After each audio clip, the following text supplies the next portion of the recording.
সকলৰ বাবে এই মুহূৰ্তত লৈ আহিছো এটা গুৰুত্বপূৰ্ণ খবৰ। বাক্সাৰ জিলা কাৰাগাৰৰ সন্মুখত বুধবাৰে এক অনাকাংক্ষিত অনাহুত পৰিস্থিতিৰ সৃষ্টি হ'ল আৰু তাৰ পাছতে সম্প্ৰতি সমগ্ৰ বিষয়টোক লৈ তদন্ত প্ৰক্ৰিয়া আৰক্ষীয়ে ক্ষিপ্ৰতাৰে আৰম্ভ কৰিছে আৰু তাৰ মাজতে এই অনাকাংক্ষিত পৰিস্থিতিৰ সৃষ্টি কৰা উচ্চতনিমূলক মন্তব্য দিয়া আৰু আৰক্ষীৰ তৎপৰতাৰ মাজতে এতিয়া জেললৈ শিলগুটি নিক্ষেপ কৰা 9 জনক চিনাক্ত কৰিছে আৰক্ষীয়ে। 9 জনৰ নাম ৰাজ্যৰ মুখ্যমন্ত্ৰীগৰাকীয়ে সাংবাদিক মেলত উল্লেখ কৰিছে।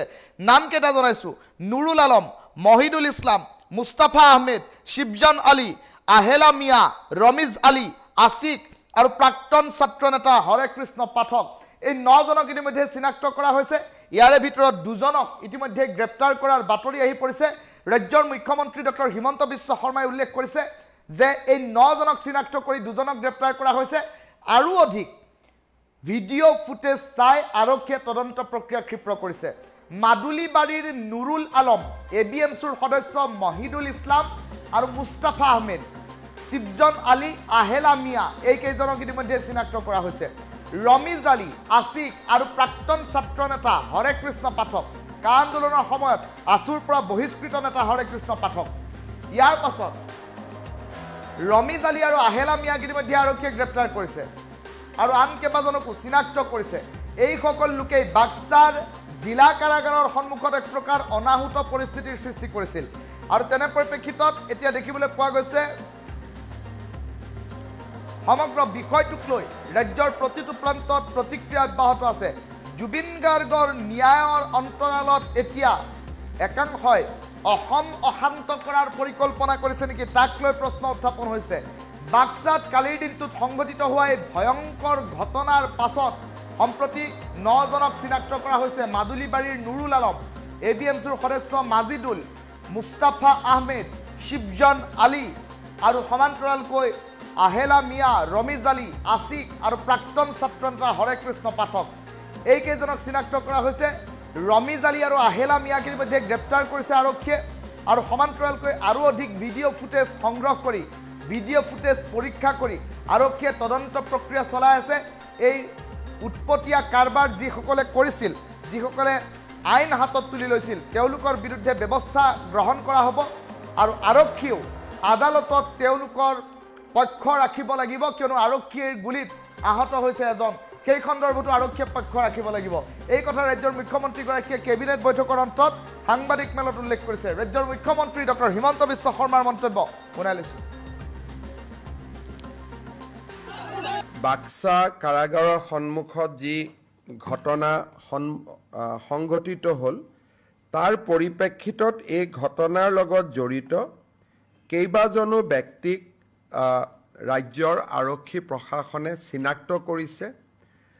ভিডিঅ'ৰ জৰিয়তে তেওঁলোকৰ আইডেণ্টিফিকেশ্যনৰ প্ৰক্ৰিয়া চলি আছে। বৰ্তমানলৈকে যিসকল আইডেণ্টিফাই হৈছে তেওঁলোক হৈছে নুৰুল আলম, তেওঁ মদুলিবাৰী বুলি গাঁৱৰ। দ্বিতীয়তে মহিদুল ইছলাম, তেওঁ all Bodoland minority students union, যাক সৰুকৈ আমি ABMCU বুলি কওঁ, তেওঁ ABMCUৰ কাৰ্যকৰ্তা। দ্বিতীয়তে মুস্তাফা আহমেদ, তেওঁ ABMCUৰ এজন কাৰ্যকৰ্তা। ওচৰতে জেলৰ কাষতে দীঘলটঙা বুলি এখন গাঁও আছে, সেই দীঘলটঙা গাঁৱৰ নিবাসী শিবজন আলী। তাৰপিছত দীঘলটঙা গাঁৱৰে শ্বহীদুল। আৰু এজন ব্যক্তিক গ্ৰেপ্তাৰ কৰা হৈছে আহেলা মিয়া, বৰ্তমান তেওঁ ভোটাৰ হৈ আছে, অৰ্থাৎ তেওঁ সন্দেহযুক্ত বিদেশী। ট্ৰিব্যুনেলত তেওঁৰ কেছ চলি আছে। ৰমিজ আলী, তেওঁক গ্ৰেপ্তাৰ কৰা হৈছে। আৰু 8 নম্বৰ অভিযোগকাৰী হ'ল আসিক আৰু 9 নম্বৰ জন হৈছে হৰে কৃষ্ণ পাঠক। হৰে কৃষ্ণ পাঠক পূৰ্বৰ আছুৰ সদস্য আছিলে, এতিয়া তেওঁ তাৰে এজন কা আন্দোলনৰ সময়ত তেওঁক আছুৰ পৰা খুব সম্ভৱ বহিষ্কাৰ কৰা হৈছিলে। হৰে কৃষ্ণ পাঠক এই 9 গৰাকী ব্যক্তিৰ নাম পোহৰলৈ আহিছে আৰু চৰকাৰে ভিডিঅ' ফুটেজৰ জৰিয়তে আৰু এই ঘটনাৰ লগত জড়িত ব্যক্তিসকলক চিনাক্তকৰণৰ প্ৰক্ৰিয়া চলাই আছে হয়তো অহা কালি পৰহি আৰু অভিযুক্তৰ নাম পোৱা যাব ৰাতিপুৱা মন্ত্ৰী ৰঞ্জিত দাসক মই এইমছলৈকে পঠাইছিলোঁ যোৱাকালিৰ ঘটনাৰ লগত দুজন লোক এইমছত দুজন যুৱক এইমছত চিকিৎসাধীন হৈ আছিলে তেওঁলোকক এটা সময়ত বিভিন্ন সংবাদ মাধ্যমত মৃত্যু হোৱা বুলিও কথা কোৱা হৈছিলে কিন্তু কালিৰ ঘটনাত কাৰো মৃত্যু হোৱা নাই দুইজন ব্যক্তি এতিয়া ষ্টেবল আৰু ৰিকভাৰীৰ পথত আগবাঢ়িছে বুলি এইমছ কৰ্তৃপক্ষই মন্ত্ৰী ৰঞ্জিত দাসক অৱগত কৰিছে বাক্সা কাৰাগাৰৰ সন্মুখত যি ঘটনা সংঘটিত হ'ল তাৰ পৰিপ্ৰেক্ষিতত এই ঘটনাৰ লগত জড়িত কেইবাজনো ব্যক্তিক ৰাজ্যৰ আৰক্ষী প্ৰশাসনে চিনাক্ত কৰিছে ভিডিঅ'ৰ জৰিয়তে তেওঁলোকৰ আইডেণ্টিফিকেশ্যনৰ প্ৰক্ৰিয়া চলি আছে বৰ্তমানলৈকে যিসকল আইডেণ্টিফাই হৈছে তেওঁলোক হৈছে নুৰুল আলম তেওঁ মদুলিবাৰী বুলি গাঁৱৰ দ্বিতীয়তে মহিদুল ইছলাম তেওঁ all Bodoland minority students union যাক সৰুকৈ আমি ABMCU বুলি কওঁ তেওঁ ABMCUৰ কাৰ্যকৰ্তা দ্বিতীয়তে মুস্তাফা আহমেদ তেওঁ ABMCUৰ এজন কাৰ্যকৰ্তা ওচৰতে জেলৰ কাষতে দীঘলটঙা বুলি এখন গাঁও আছে সেই দীঘলটঙা গাঁৱৰ নিবাসী শিৱজন আলী তাৰ পিছত দীঘলটঙা গাঁৱৰে শহীদুল আৰু এজন ব্যক্তিক গ্ৰেপ্তাৰ কৰা হৈছে আহেলা মিয়া বৰ্তমান তেওঁ ডি ভোটাৰ হৈ আছে অৰ্থাৎ তেওঁ সন্দেহযুক্ত বিদেশী ট্ৰিব্যুনেলত তেওঁৰ কেছ চলি আছে ৰমিজ আলী তেওঁ গ্ৰেপ্তাৰ কৰা হৈছে আৰু 8 নম্বৰ অভিযোগকাৰী হ'ল আছিক আৰু 9 নম্বৰ জন হৈছে হৰে কৃষ্ণ পাঠক পূৰ্বৰ আসুৰ সদস্য আছিলে এতিয়া তেওঁ তাৰে এজন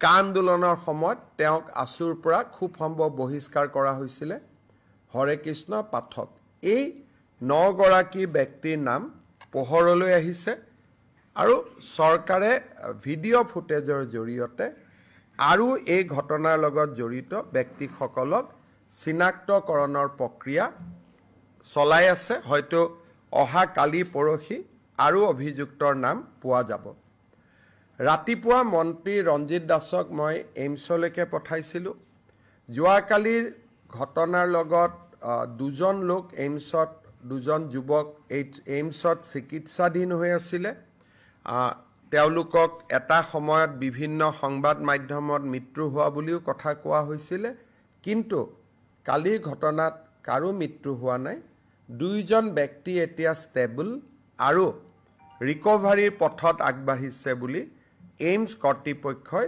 মন্ত্ৰী ৰঞ্জিত দাসক অৱগত কৰিছে বাক্সা কাৰাগাৰৰ সন্মুখত যি ঘটনা সংঘটিত হ'ল তাৰ পৰিপ্ৰেক্ষিতত এই ঘটনাৰ লগত জড়িত কেইবাজনো ব্যক্তিক ৰাজ্যৰ আৰক্ষী প্ৰশাসনে চিনাক্ত কৰিছে ভিডিঅ'ৰ জৰিয়তে তেওঁলোকৰ আইডেণ্টিফিকেশ্যনৰ প্ৰক্ৰিয়া চলি আছে বৰ্তমানলৈকে যিসকল আইডেণ্টিফাই হৈছে তেওঁলোক হৈছে নুৰুল আলম তেওঁ মদুলিবাৰী বুলি গাঁৱৰ দ্বিতীয়তে মহিদুল ইছলাম তেওঁ all Bodoland minority students union যাক সৰুকৈ আমি ABMCU বুলি কওঁ তেওঁ ABMCUৰ কাৰ্যকৰ্তা দ্বিতীয়তে মুস্তাফা আহমেদ তেওঁ ABMCUৰ এজন কাৰ্যকৰ্তা ওচৰতে জেলৰ কাষতে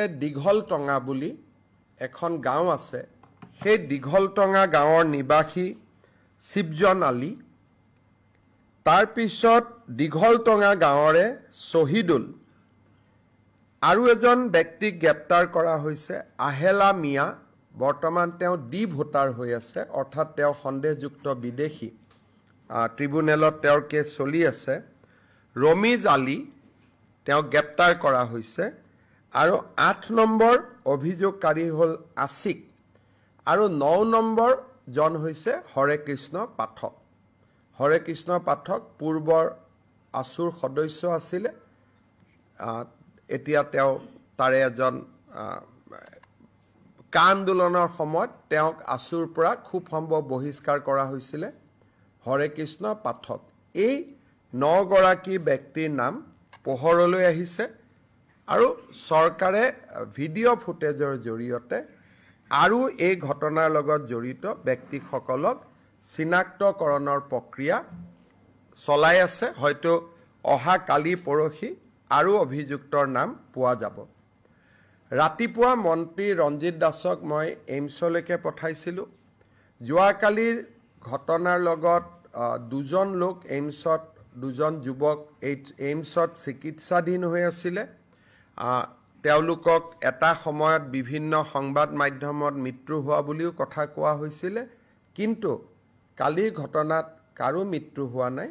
2জন ব্যক্তি এতিয়া ষ্টেবল আৰু ৰিকভাৰীৰ পথত আগবাঢ়িছে বুলি এইমছ কৰ্তৃপক্ষই মন্ত্ৰী ৰঞ্জিত দাসক অৱগত